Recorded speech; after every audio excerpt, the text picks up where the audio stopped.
this week we are doing books, puzzles, educational items, and then a little bit of arts and crafts. So first we'll go into what we always look off of, our consignor guide. If you have not looked at your consignor guide, this is how you're going to be able to prep, price, tag, how to organize, and get you set up for drop off for our sale. So you have everything you need to know getting your items ready. So if you're wanting to sell 80% and make as much on your consignor checks, this is going to help you get there. So let's get started and roll into it.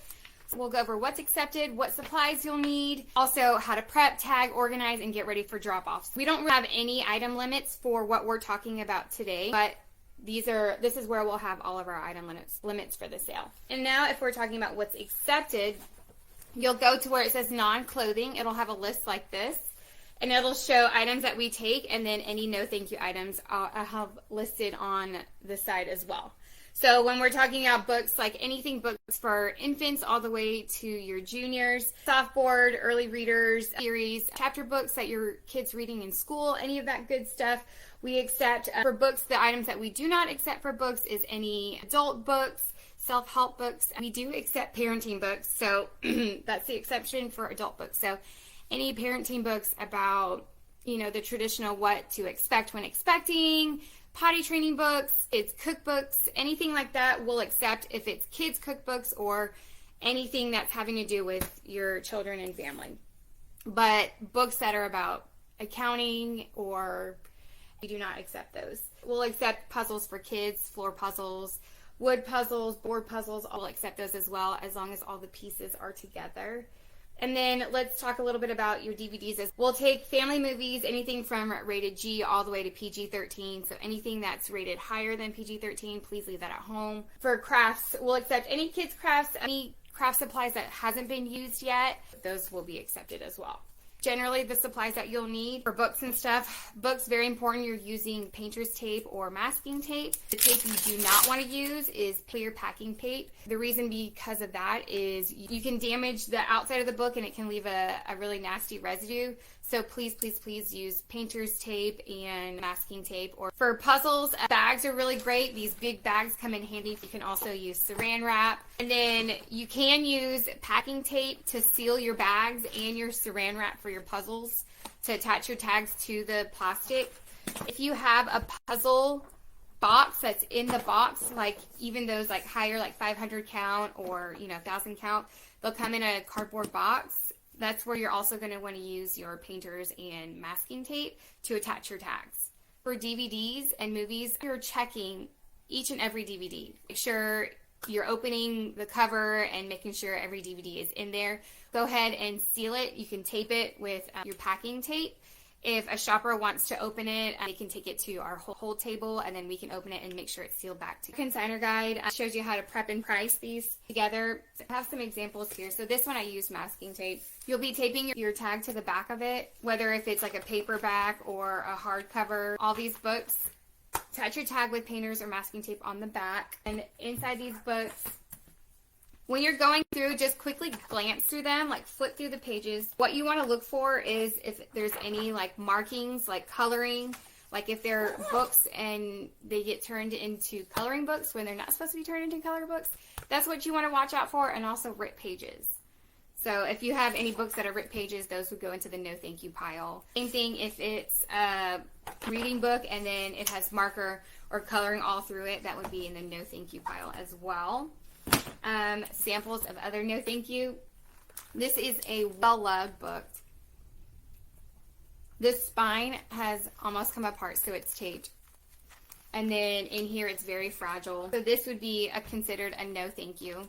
So if you have books that are coming in like this, we would put this aside as a no thank you. This one as well, so any of these books that have sound, check the sound, make sure they're working. This is the same thing. So if it has batteries and it makes noise or does some type of action, please make sure you're checking it and that it's working.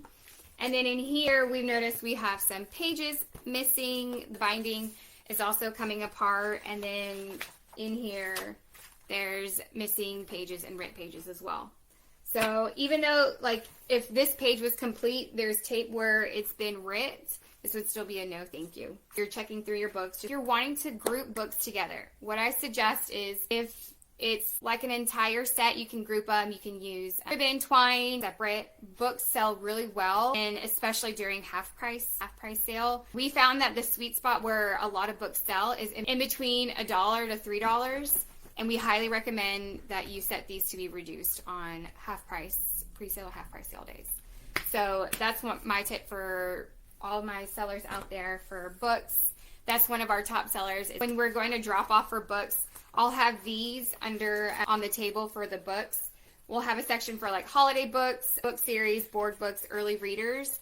And if you really want to save as much time and make drop off go super fast, your drop off page I have listed here is book categories. And then let's roll into puzzles. So puzzles, if you have the box to the puzzle, go ahead and use that. This is just a 4-piece set. The main thing with puzzles is please make sure all the pieces are there. Please check your puzzles, because it's going to be a huge bummer if someone buys this puzzle for their kid, something to do on the weekends, and then they're almost finished with the puzzle and they're missing 5-10 pieces, one piece.